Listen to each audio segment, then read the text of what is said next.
Assalamualaikum warahmatullahi wabarakatuh. Selamat pagi anak-anak. Pada pembelajaran hari ini, kita akan membahas mengenai media pembelajaran. Sebelum kita masuk ke materi, apakah dari kalian ada yang mengetahui dan ingin memberikan pendapatnya mengenai apa itu media pembelajaran? Tidak, Bu. Waduh, ternyata banyak sekali ya yang belum mengetahui apa itu media pembelajaran. Baik, kita akan membahas bersama ya mengenai media pembelajaran. Yang pertama ada pengertian media pembelajaran. Media pembelajaran adalah segala jenis alat atau bahan yang digunakan dalam proses pembelajaran untuk membantu siswa memahami dan menguasai materi pelajaran. Media ini dapat berupa objek fisik, teknologi, atau kombinasi keduanya yang dirancang untuk mengkomunikasikan informasi secara lebih efektif dan memfasilitasi pemahaman serta retensi konsep-konsep pembelajaran.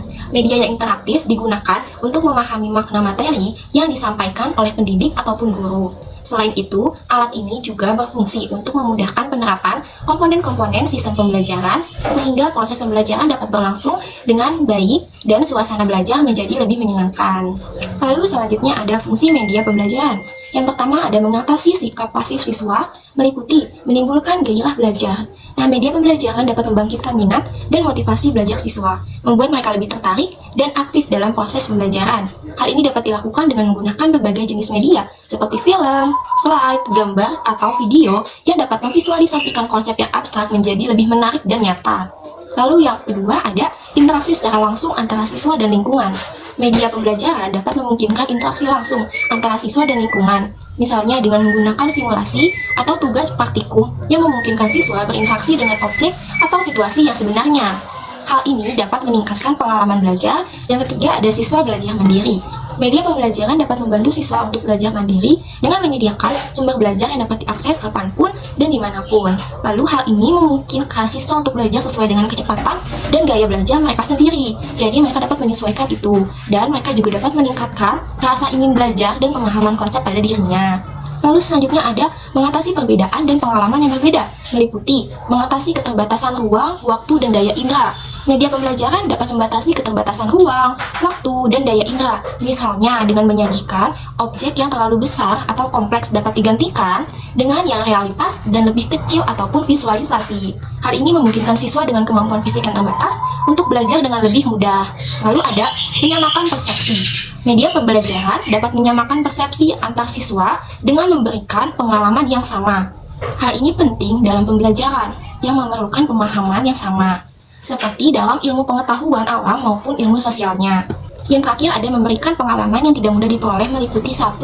Memberikan rangsangan belajar. Media pembelajaran dapat memberikan rangsangan yang sama untuk menimbulkan rasa ingin tahu dan motivasi belajar pada siswa.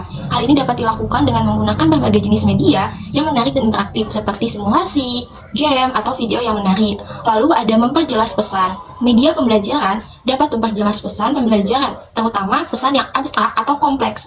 Hal ini memungkinkan siswa untuk memahami konsep dengan lebih jelas dan mudah, lalu dapat juga diterapkan dengan baik oleh mereka. Dengan menggunakan media pembelajaran secara tepat dan bervariasi, guru dapat mengatasi berbagai masalah dalam proses pembelajaran, seperti sikap pasif pada siswa, perbedaan pengalaman, dan keterbatasan ruang dan waktu. Media pembelajaran dapat membantu siswa belajar lebih efektif, meningkatkan motivasi, dan meningkatkan retensi belajar pada siswa. Selanjutnya kita akan masuk ke dalam jenis-jenis media pembelajaran. Yang pertama ada media cetak. Media cetak adalah media yang memuat informasi dalam bentuk publikasi cetak, seperti buku teks, buku referensi, lembar kerja, dan media cetak lainnya. Yang kedua ada media audio. Media audio yaitu media dengan berbagai cara untuk merekam dan menyampaikan suara untuk tujuan pembelajaran atau dapat dikatakan sebagai media dengar, seperti rekaman, podcast, atau ceramah audio yang dapat digunakan untuk menyampaikan informasi secara lisan. Yang ketiga ada media video. Media video adalah media yang memanfaatkan LCD untuk menayangkan pesan dalam bentuk animasi, presentasi visual, rekaman demonstrasi, dan film pendidikan. Selanjutnya, kita akan membahas mengenai kekurangan maupun kelebihan dari media pembelajaran. Karena setiap media itu pasti mempunyai kekurangan dan kelebihannya masing-masing. Yang pertama akan kita bahas adalah media cetak. Kelebihan dari media cetak yang pertama adalah tahan lama dan mudah disimpan. Karena bentuknya paper atau kertas, jadi media cetak ini bisa bertahan lama jika disimpan dengan baik. Yang kedua itu dapat dibaca ulang kapan saja. Jadi bisa dibaca di rumah, di sekolah, atau mungkin di tempat-tempat nongkrong. Lalu yang ketiga itu mempermudah pencatatan informasi penting. Kemudian yang keempat itu tidak memerlukan perangkat khusus untuk menyambungkannya karena kan sudah dicetak gitu ya. Lalu untuk kekurangan dari media cetak ini, yang pertama itu terbatas pada informasi visual atau gambar, karena tidak semua media cetak itu mengunggulkan atau memamerkan gambar-gambar yang memang lebih kebanyakan tulisan gitu ya. Yang kedua itu kurang menarik bagi sebagian siswa. Jadi sebagian siswa itu menganggap dari media cetak ini ya kurang menarik gitu. Mungkin karena bosan kali ya, tidak ada gambar atau suara gitu. Lalu yang ketiga itu memerlukan waktu untuk membaca. Nah, karena mungkin malas membaca, jadi media cetak ini terlihat kuno di sebagian siswanya itu. Lalu yang keempat itu tidak dapat menyampaikan informasi audio maupun video karena berbentuknya cetak atau tulisan ya. Yang akan kita bahas selanjutnya adalah media audio. Kelebihan dari media audio ini yang pertama dapat menyampaikan informasi secara lisan karena kan audio ya. Jadi kita harus berbicara gitu. Lalu yang kedua itu mempermudah pemahaman bagi siswa yang kesulitan membaca karena kan bentuknya suara atau audio. Jadi siswa yang kurang dalam atau kesulitan dalam membaca itu bisa mendengarkan media tersebut. Lalu yang ketiga itu dapat digunakan untuk belajar sambil beraktivitas lain. Jadi karena audio yang kita butuhkan adalah pendengaran ya. Jadi bisa digunakan untuk mungkin sambil belajar atau mungkin sambil nyapu, ngepel gitu. Yang keempat itu membuat suasana belajar menjadi lebih hidup. Lalu untuk kekurangannya sendiri, yang pertama itu tergantung pada pendengaran. Karena daya tangkap atau daya pendengaran setiap siswa itu kan berbeda. Jadi itu dia kekurangan dari media audio. Lalu yang kedua itu sulit untuk diulang kembali. Mungkin karena sekali menjelaskan, jadi media audio ini sulit untuk diulang kembali. Lalu yang ketiga ini tidak dapat menyampaikan informasi secara visual, sama seperti media cetak tadi. Karena berbasis suara ya audio ini, jadi tidak bisa menyampaikan informasi secara visual. Yang keempat itu memerlukan perangkat pemutar audio, tentu saja itu alat yang digunakan untuk memutar media audio tersebut. Lalu yang akan kita bahas selanjutnya adalah media visual. Kelebihan dari media visual ini, yang pertama itu dapat menyampaikan informasi secara visual, secara gambar. Jadi gambar-gambar ditampilkan melalui media tersebut. Yang kedua itu mempermudah pemahaman konsep yang abstrak. Yang ketiga itu meningkatkan minat dan motivasi belajar. Biasanya siswa itu lebih tertarik pada gambar-gambar visual. Jadi itu bisa meningkatkan minat dan juga ketertarikan atau motivasi belajar bagi siswa. Yang keempat itu dapat digunakan untuk belajar sendiri atau secara mandiri gitu.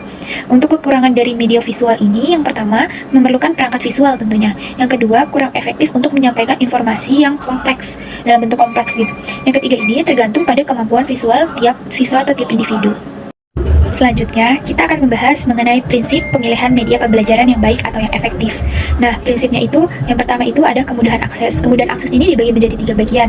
Ada dari ketersediaan. Jadi, media pembelajaran yang dipilih ini harus tersedia dan mudah diakses oleh semua siswa. Yang kedua itu ada biaya. Biaya produksi dan distribusinya itu harus terjangkau dan tidak memberatkan bagi siswa atau institusi pendidikan. Yang ketiga ada teknologi. Media pembelajaran harus menggunakan teknologi yang umum dan dapat diakses oleh siswa sehingga tidak ada siswa yang terlambat dalam mengakses informasi. Lalu yang kedua itu kita bisa melihat dari keefektifan dan keefisienan media pembelajaran tersebut. Nah, dari efektif dan efisien ini dibagi lagi menjadi 3. Yang pertama ada pengaruh belajar. Media pembelajaran harus memiliki pengaruh yang signifikan terhadap proses belajar siswa, baik dalam meningkatkan pemahaman, motivasi, ataupun keterampilan. Lalu yang kedua ada kurikulum. Media pembelajaran itu harus sesuai dengan kurikulum pendidikan yang diterapkan dan dapat membantu siswa mencapai tujuan pembelajaran. Yang ketiga itu ada waktu. Media pembelajaran harus dapat disampaikan dalam waktu yang singkat, biar membuat itu menjadi efisien sehingga tidak memakan waktu yang lama. Lalu yang ketiga ada tersedianya fasilitas yang memadai. Nah, tersedianya fasilitas yang memadai ini dibagi menjadi 2. Yang pertama itu fasilitas. Media harus dapat digunakan dengan fasilitas yang tersedia di sekolah ataupun di sebuah institusi pendidikan seperti komputer, proyektor, ataupun alat bantu lainnya. Yang kedua ada ketersediaan alat. Alat-alat yang diperlukan untuk menggunakan media pembelajaran itu harus tersedia dan mudah diakses.